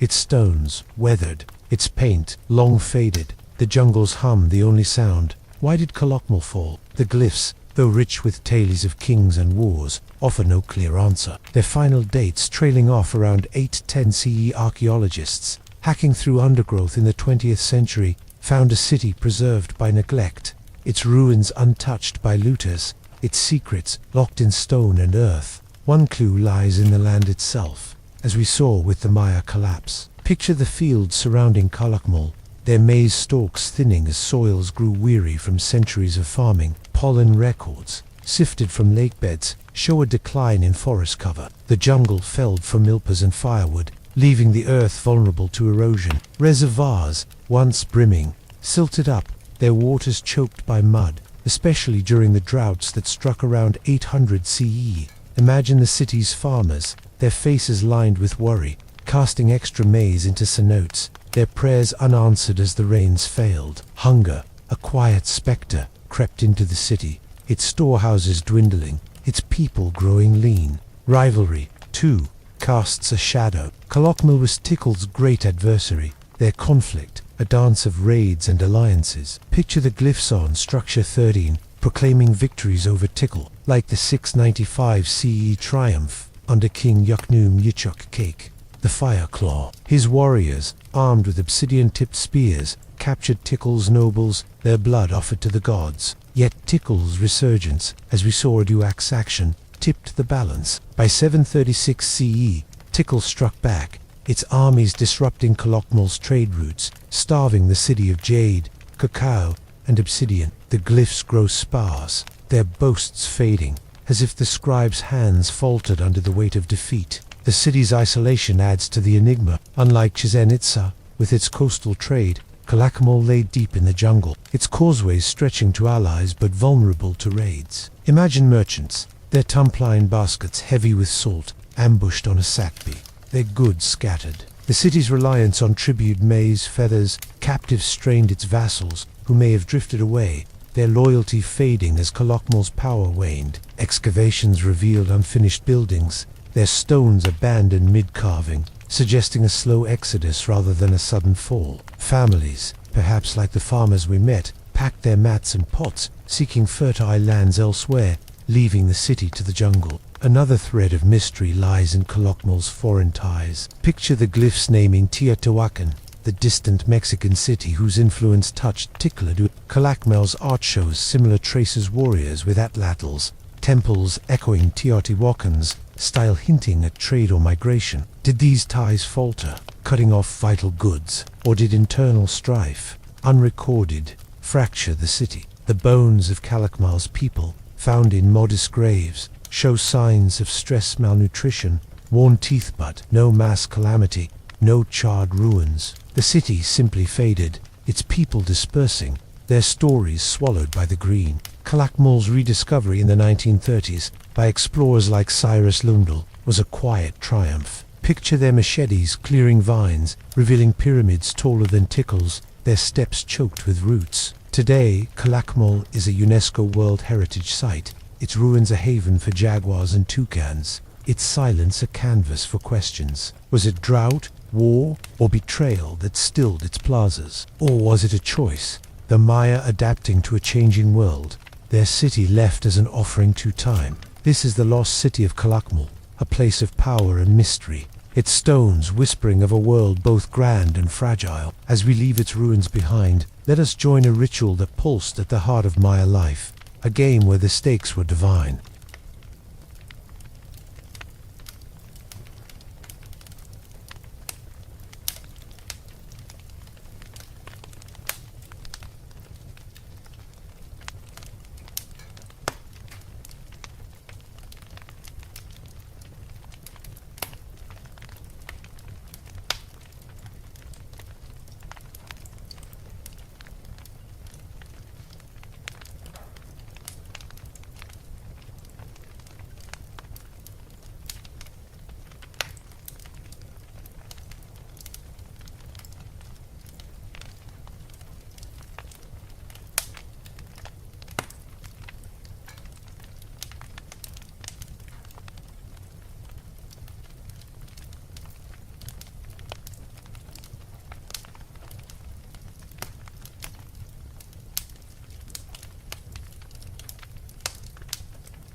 As the silent ruins of Kalokmul fade into the jungle's embrace, we turn from the mystery of a lost city to a ritual that pulsed at the heart of Maya life, where sweat and faith met in a dance of devotion. In the cities of the classic Maya, around 700 CE, the ball game, known as Pokatok, was more than sport. It was a sacred act, a reenactment of cosmic myths played out on stone courts. Under torchlight, players risked honor and even life to please the gods, their movements echoing the tales of the Popol Vuh. Let us join the crowd at a Maya ball court, its energy softened by reverence as the night hums with the jungle's song. Imagine yourself standing in the Grand Plaza, the air warm and thick, scented with the smoky tang of burning copal and the faint sweetness of night-blooming jasmine. The year is 738 CE, and the city is alive with anticipation, its people gathered for a festival honoring the maize god, Yumcox.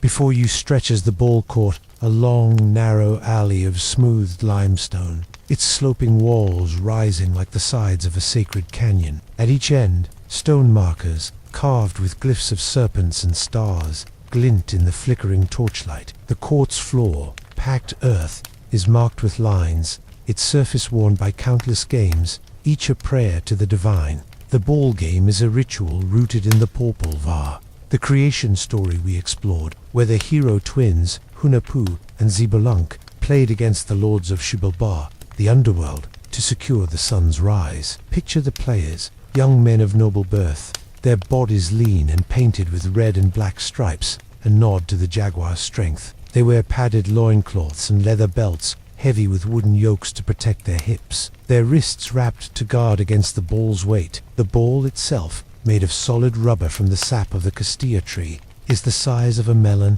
its surface rough, bouncing with a heavy thud that echoes through the court. The crowd gathers, a sea of faces under the stars, nobles in Quetzal cloaks, farmers clutching maize offerings, children perched on their parents' shoulders. You stand among them, the air alive with murmurs and the soft beat of drums, their rhythm steady like a heartbeat. Priests, their faces painted with cinnabar, climb the court's walls, sprinkling maize dough and burning incense, their chants invoking the god's favor. The king, perhaps his ruler Yax, Pasichan, presides from a stone platform, his jade scepter gleaming, his presence a reminder that this game is a cosmic act, binding earth to sky. The game begins with a ceremonial toss, the ball thudding onto the court, its bounce stirring cheers. The rules are simple yet demanding. Players must keep the ball in play, striking it with their hips, elbows, or knees, aiming to pass it through a stone ring high on the court's wall,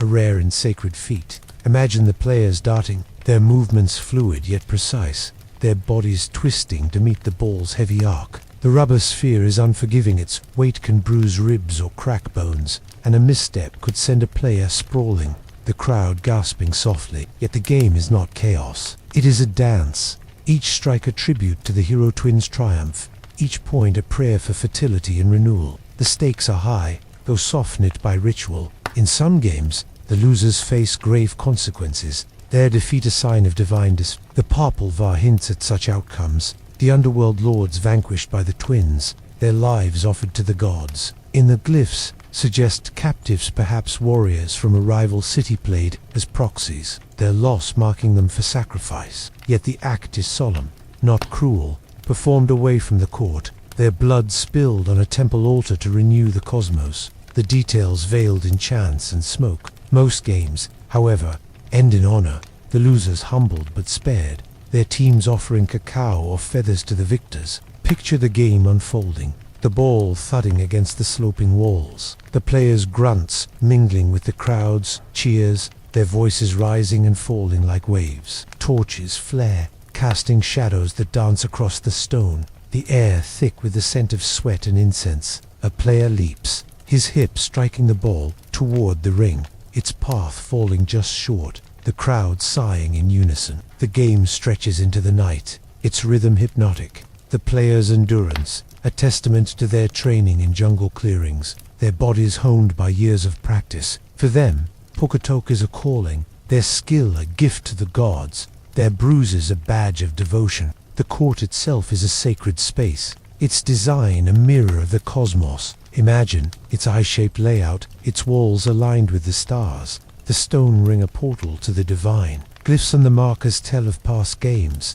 their dates tied to the long count calendar, each match a moment in the eternal cycle. The court's acoustics amplify every sound, the balls thud, the player's shouts, creating a theater where the human and divine meet. Excavations reveal offerings buried beneath the floor, jade beads, obsidian blades laid to consecrate the court, ensuring the god's blessing. For the crowd, the game is a shared ritual, a moment of unity. Farmers, like those we met, bring maize to offer, their hands dusty from the milpa, while nobles wager cacao beans, their bets a quiet rivalry. Women, weaving nearby, pause to watch, their voices joining the chants, their children mimicking the players' moves. The game binds the community. Its outcome, a sin victory, promises rain, defeat a call for more offerings. When the game ends, perhaps with a rare goal through the ring, the crowd erupts in soft cheers, the priests burning extra incense, the air heavy with hope. The ball game's legacy endures in the Maya world, its courts scattered across cities, their stones worn but standing. Centuries later, archaeologists will uncover them, their rings and markers whispering of a people who played for the gods. As we leave the court's echoes behind, let us turn to a moment when the Maya world faced a new challenge, a clash that reshaped its future.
As the rhythmic thud of the ball game fades into the torchlit night, we turn from the sacred rituals of the Maya to a moment when their world met a force from across the sea, forever altering its course. In the early 16th century, long after the classic Maya cities like Tikal and Calakmul fell silent, the post-classic Maya of the faced a new challenge, the arrival of Spanish conquerors. This was the Spanish conquest, a slow and seismic shift that reshaped the Maya world, its impact rippling through jungles and villages. Let us walk through this era of change, its weight soft by time, as the night hums with the jungle's quiet song. Imagine the year 1519, the air warm and salty along the coast, scented with seaweed and the faint tang of wood smoke from a fishing village. The Maya here, descendants of Chichen Itza's builders, live in smaller cities, like their lives still tied to maize, trade, and the gods. Picture a fisherman, his canoe bobbing on the turquoise waves, spotting strange shapes on the horizon, wooden ships with white sails,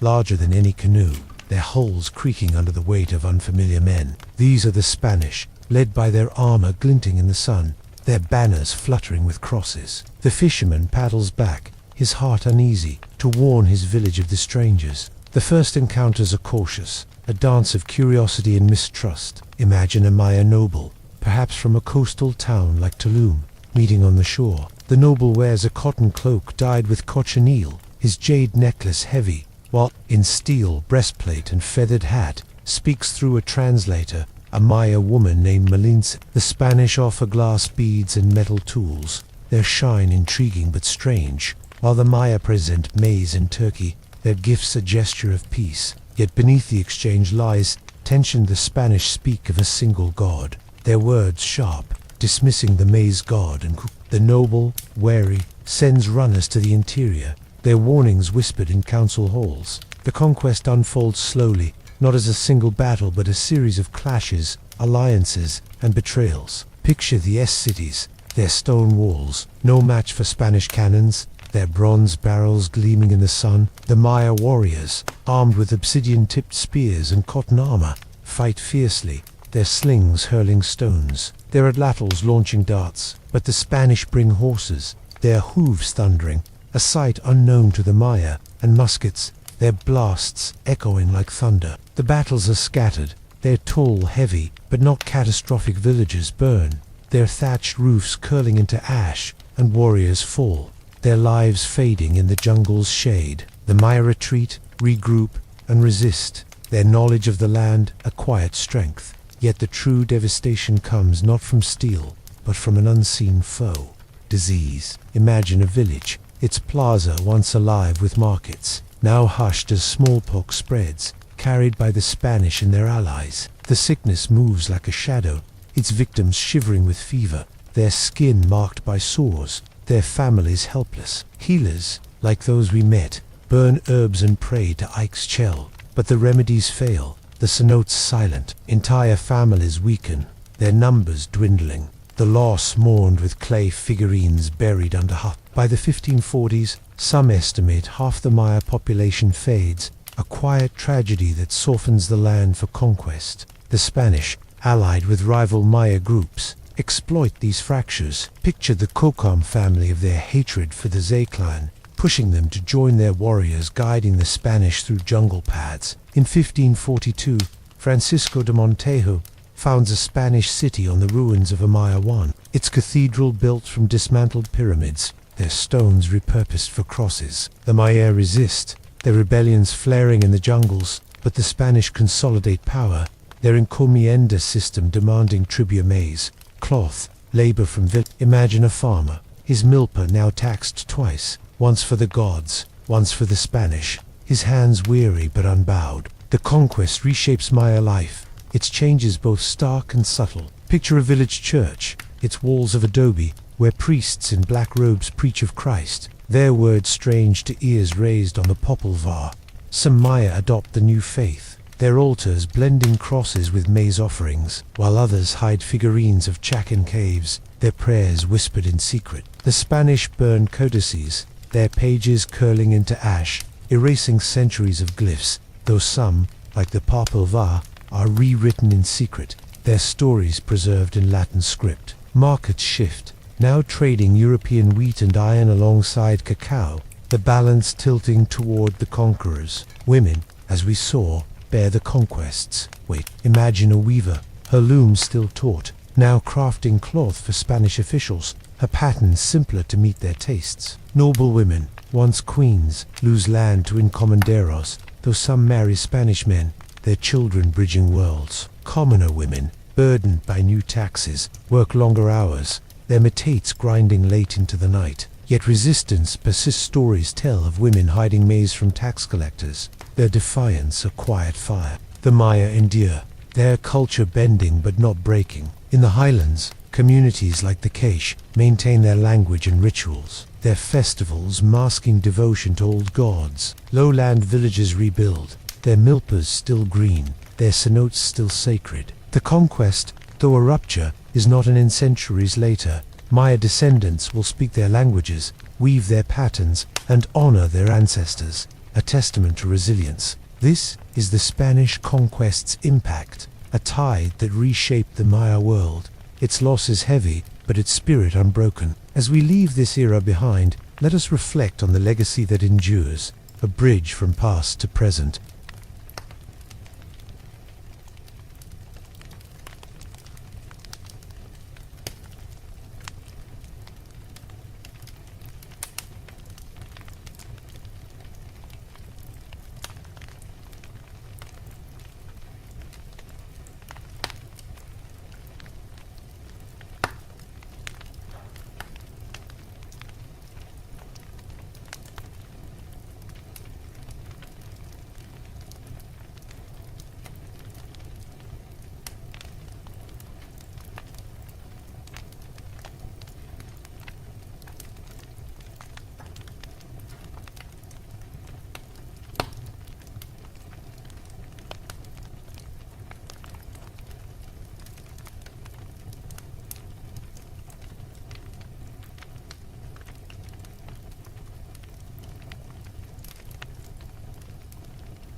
As the echoes of the Spanish conquest fade into the jungle's quiet, we turn from the trials of a changing world to the enduring threads that weave the Maya past into the present. The classic Maya, whose farmers toiled in milpas, whose kings built pyramids, and whose scribes carved glyphs, left a legacy that stretches across centuries, its roots deep in the lands we now call Mexico, Guatemala, Belize, and Honduras. In the markets, languages, and rituals of today's Maya descendants, the ancient world lives on, a quiet pulse of resilience. Let us wander through this legacy, its echoes soft and comforting, as the morning light filters through the trees. Imagine yourself in a modern Maya village in the highlands of Guatemala, the air cool and scented with the earthy warmth of maize roasting on a comal, and the faint sweetness of wildflowers. It is 2025. And the village hums with life, women in woven hoop, their patterns vibrant with reds and blues, grind maize on matates,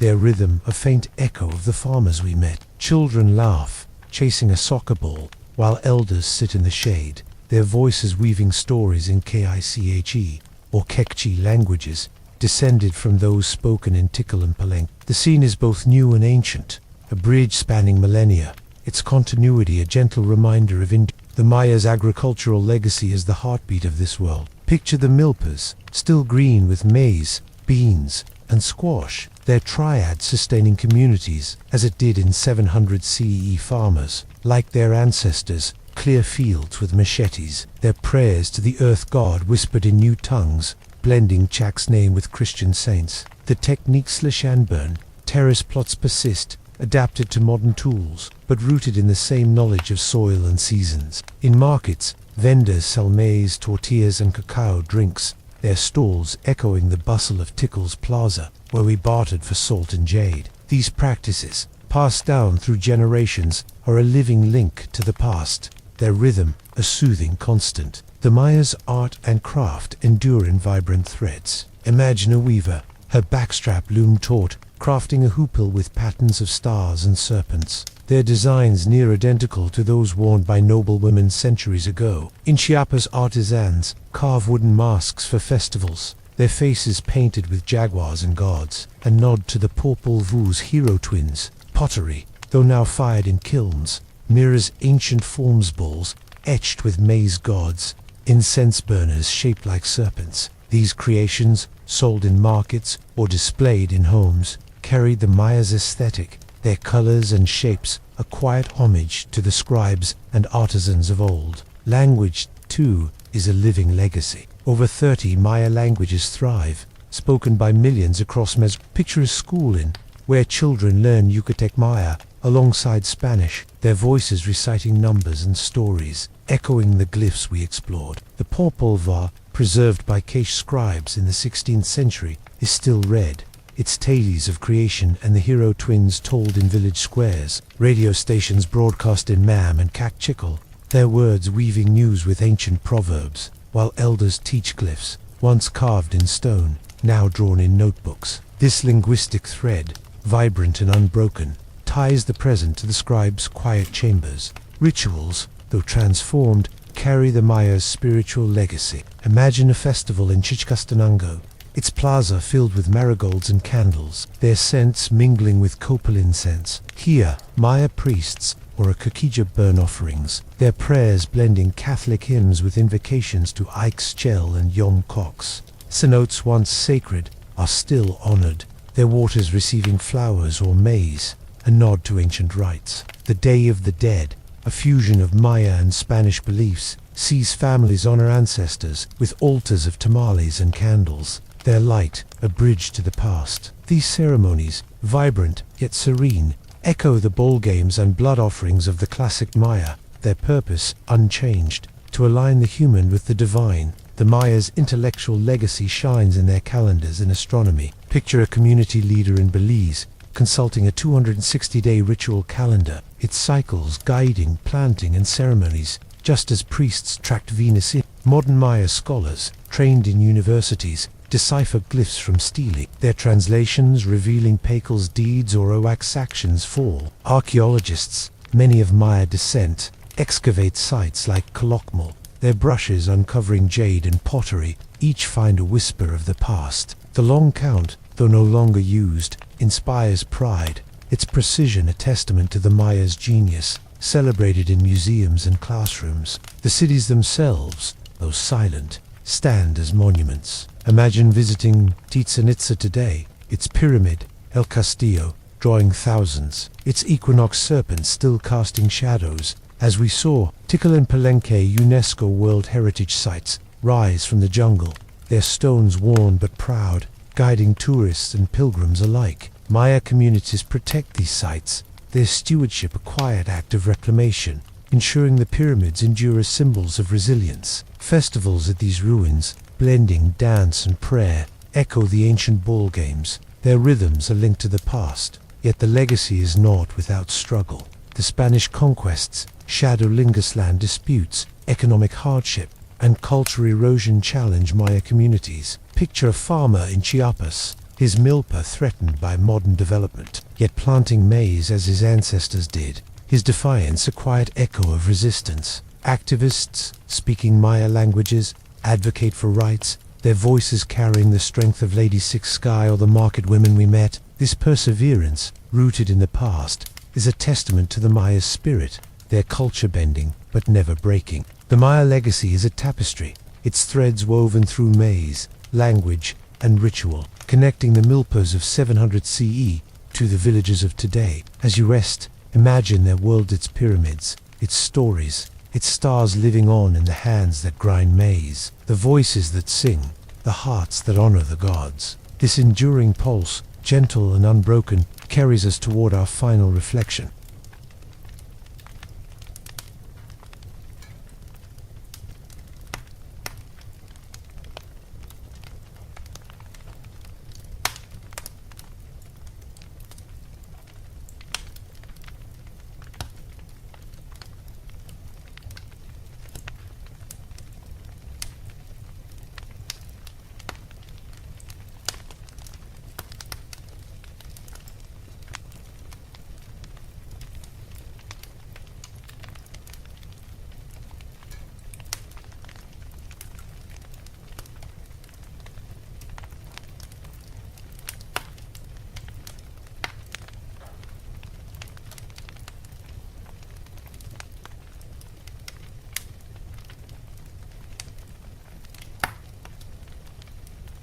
And so, dear listener, our journey through the Maya world draws to a close, its echoes lingering like the glow of embers in a hearth. From the toil of the milpa to the grandeur of Chichen Itza, from the glyphs of scribes to the myths of the Popol Vuh, we have wandered through a civilization that shaped the jungle and the stars. The Maya, with their maize and their dreams, faced drought, war, and conquest. Yet their legacy endures in the languages spoken, the rituals performed, the stones that stand beneath the sun. As you lie in the comfort of your own time, let the weight of the past slip away, its stories a gentle tide carrying you toward rest. The Maya's world, so distant yet so near, reminds us of the resilience woven into human lives, a quiet thread that binds us all. Close your eyes, if you haven't already, and let the jungle's lullaby, its rustling leaves, its whispering winds cradle you into sleep. This is boring history for sleep, where the past becomes a dream, and we bid you good night.